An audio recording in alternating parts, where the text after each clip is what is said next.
Okay. Right. We have to follow up. Gus Ferrotte's top 3 pranks that he ever played in the NFL. Yeah. If you guys ever watch my podcast, when I had Ryan Fitzpatrick on, that was probably my best prank ever. So what happened with Fitzy was preseason. We were there. It was the first year I was with him, and we got to know each other really fast, really well. Very similar.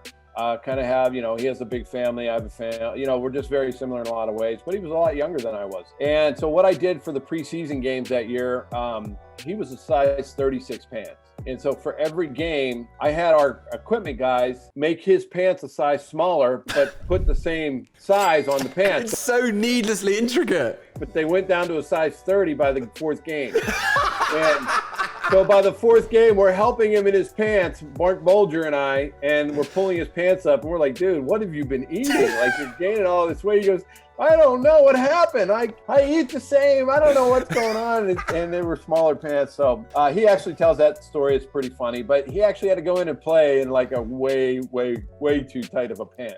See, that's a level of pranking that's so much more niche and invested. Why is that not on NFL Network? That's what I want to know. Because that's messing with someone's head. Love it. They're going home, opening the fridge and just going, I shouldn't eat. No. Exactly. He's starving himself because you made his pants too small. Yeah. And Ryan was a good sport, so we knew we could get away with it.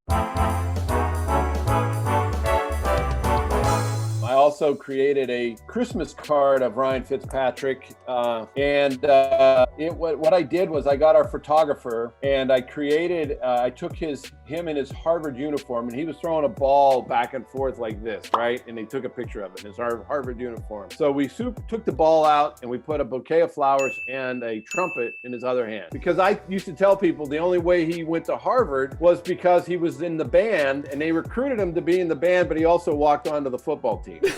So this wasn't a small little one-day little easy prank. Mark Bolger and I stayed after during the holidays one night from practice, and we went up to the room, and we made about 1,000 copies of this photo, and we put them in everybody's box. The staff, if you worked in marketing, if you worked in business, whatever you worked in, the owner of the team, all the coaches, and we made this card of Ryan. It said "Happy Holidays" from Ryan or whatever it was on there. So the next day we're walking in, and we always go upstairs as quarterbacks to the quarterback meeting room. So we're walking up, and this lady comes out from her cubicle, because we walked past all the people that were doing marketing and business and everything, right? She walks out and she goes, Ryan, thank you so much for the Christmas card. We absolutely loved it. We appreciate it. And he's like, oh, Liza must have sent out cards. And Mark and I are trying to hold it in. We're like, oh, that's really nice of Liza that she did that. And then we walk a little further down, and this lady comes out with her card. She has a Sharpie, and she hands it to Ryan, and she said, Ryan, will you sign my card for me? And he's like, okay, sure, I'd love to. And at this point, he's in front of us, and he's signing her card, and he holds the card up and looks at it, and he turns around to us, and he just gives us this grimace smile, like, I'm going to kill you guys. Every team he went to, I would send that card to. So, like, when he played for the Jets, I sent it to Nick Mangold, the center, and all the linemen, and they, Oh, yeah. So I played for the Bengals one year, too, right? So John Kitten and I became friends, and he was the other quarterback, and I used to pick on him a lot, and he picked on me. We just had a funny relationship. I didn't have a good go-around with the Bengals. I was only there 1 year, but, John helped me through a lot of that. He had a different mentality and was really good about everything.